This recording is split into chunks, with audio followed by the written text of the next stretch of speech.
What's up? My name is Jen. I am a figure painter and a content creator, and today I'm going to be talking about doubt, feeling self-doubt as an artist. How do you get through it? These are the first lessons that I learned in the beginning of my career as a full-time artist, which made the largest and lasting impact on me and how I approach living life as a creative person. Before we get started, if I may be so bold to ask, please click subscribe and like this video. If I told you it'd make my cat Tazo incredibly happy, would you do it? Subscribe to give Tazo a treat. Anyway, onto the video.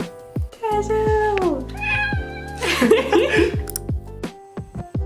Hello, my name is Jen Carmiel. I am a figure painter and an artist. I know what it feels like to completely lose your creative spark in life, and I like to create content that maybe my younger self needed to see to help me stay creative. If you're watching this video, I assume it's because you are a creative person who wants to take that creativity to the next level, maybe make a career out of it, or you're just someone who has this inkling curiosity about what I could possibly talk about. This video will be focused around the doubt that artists inevitably feel. So how do you get rid of the doubt whenever you're an artist? You look at other artists who are succeeding and you're like, they must have it all figured out. How did they get there? I have some news to break to you. You will never stop feeling doubtful. And let me tell you why. Because it is key to becoming and settling into yourself and fully identifying as an artist. Get used to it now. Become best friends with your self-doubt, because Julia Cameron said it best in The Artist's Way, which is becoming an artist is not overcoming doubt. It's learning to be better at moving through doubt. You'll always have it, it'll always be there. Let me tell you why. The same thing that creates your doubt is the same thing that creates your success. Let me tell you what I mean. As an artist, you see the world as what it could be. The could is key here. It means you are so good at thinking about what could happen. You look at a canvas and you say, whoa, what could happen there? And you create a beautiful painting. You look at a blank document and you say, what could happen there?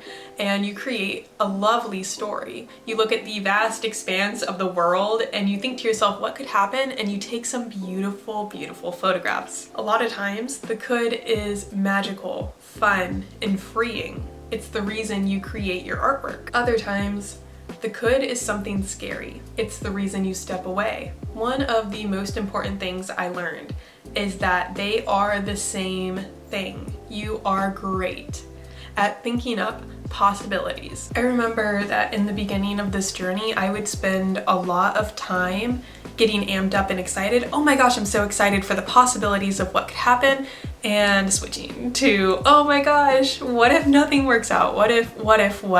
It's time to reframe these what if thoughts and recognize them for what they are, a product of the same thing that makes you excited to create. Channel that energy into creating, into action.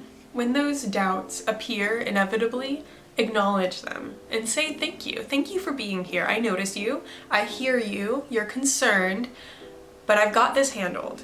So everything's in order here. Say, I trust that you want to keep me safe and the same, but I am safe and I'm not staying the same. Thank you for your concern. I got this.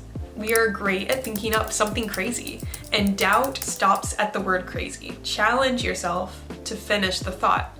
You are great at thinking up something crazy enough to work.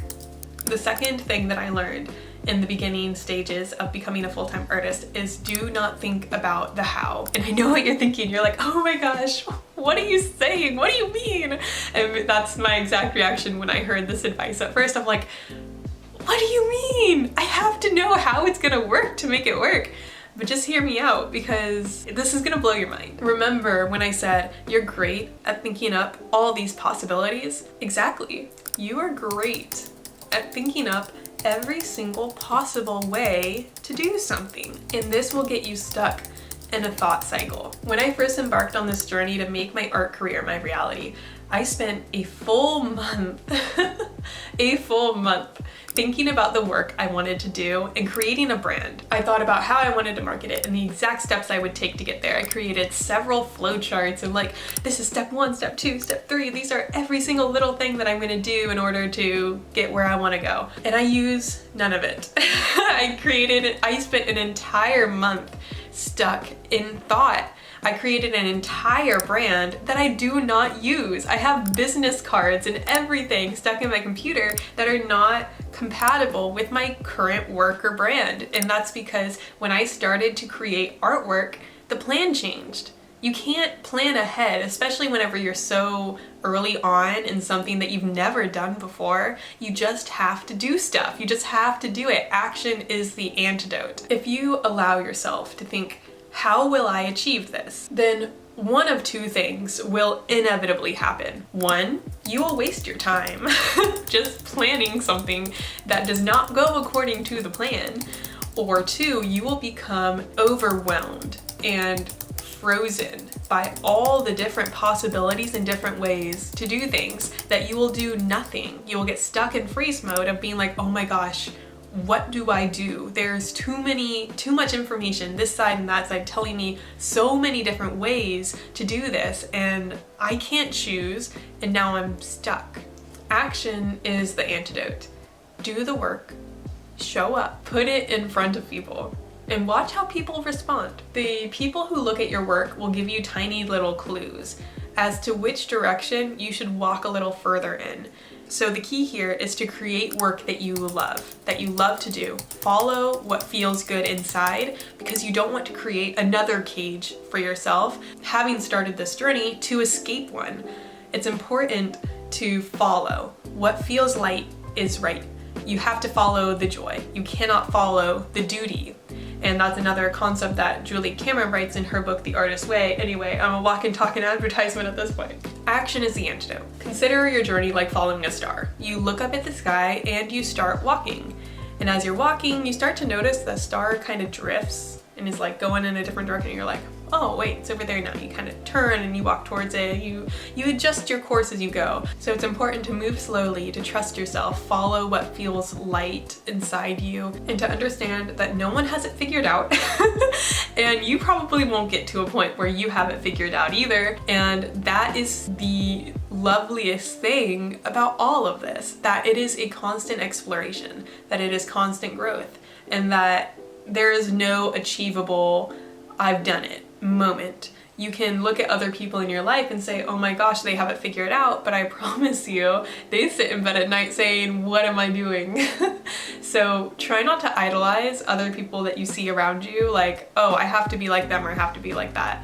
Trust that things will work out for you whenever you energetically align yourself to make that happen. Planning can help you feel safe, but honestly, it does not help you grow. Action helps you grow. Action is the antidote.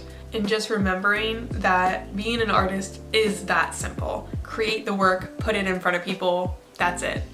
So the last one is to trust the concern behind your doubt, not the doubt itself. And it's a little bit complicated, because how do you trust the voice of doubt without trusting the message?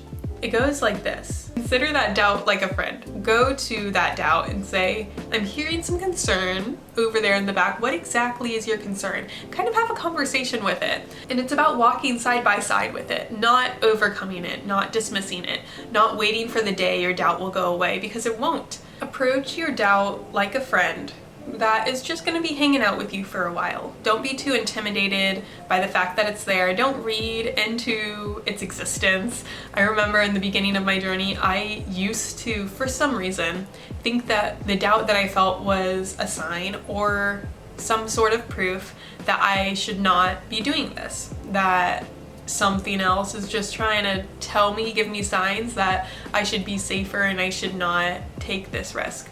But in reality, the doubt was just a sign that I cared a lot. And caring a lot about something is just a demonstration of your inner world, what's important to you. And in my opinion, the most important thing in life is going after and doing what is most important to you. Those are just a few ways in my head that I recharacterize doubt. Doubt is a byproduct of the same thing that creates your success, that you are creative, you think about possibilities. Those possibilities create success, and they also create a feeling of doubt. So just remember that when you're like, oh my gosh, what if, what happens? Remember that you have the power to say, what if something cool happens instead. Those are the 3 most important things, at least the things that are most in my head right now whenever I am creating in my day-to-day. And I just wanted to share them because when I first heard them or started thinking about these items, I feel like it's something that I needed to hear. And so I wanted to, you know, speak them into the world in case someone else needed to hear them as well. So that is it from me. Again, my name is Jen. I'm a figure painter and a content creator. If you want to check out my breathing prints, they are in the description below. I just released this new series, and I'm also going to be at some tabling events. So if you are in the Columbia, South Carolina area, you can check me out. If you follow me on Instagram, I'll be posting about where I'm going and when, all these kinds of events. You can also join my newsletter to be receiving emails from me about all these new things that I'm doing in my art career. But either way, if you have any questions, put them in the comments, all that kind of fun stuff. I hope that this video gave you a little bit of clarity, a little bit of comfort when approaching doubt as a creative person. So yeah, let me know what you think. If you have any of your own tips for embracing doubt or for combating it. I don't like combating though. I like embracing doubt. I also want to say that I do recognize there are so many different ways that you can spend the hours and minutes of your day, and spending any amount of time here on this channel with me is truly a gift. I really do consider it a gift, and for that, this humble artist says thank you.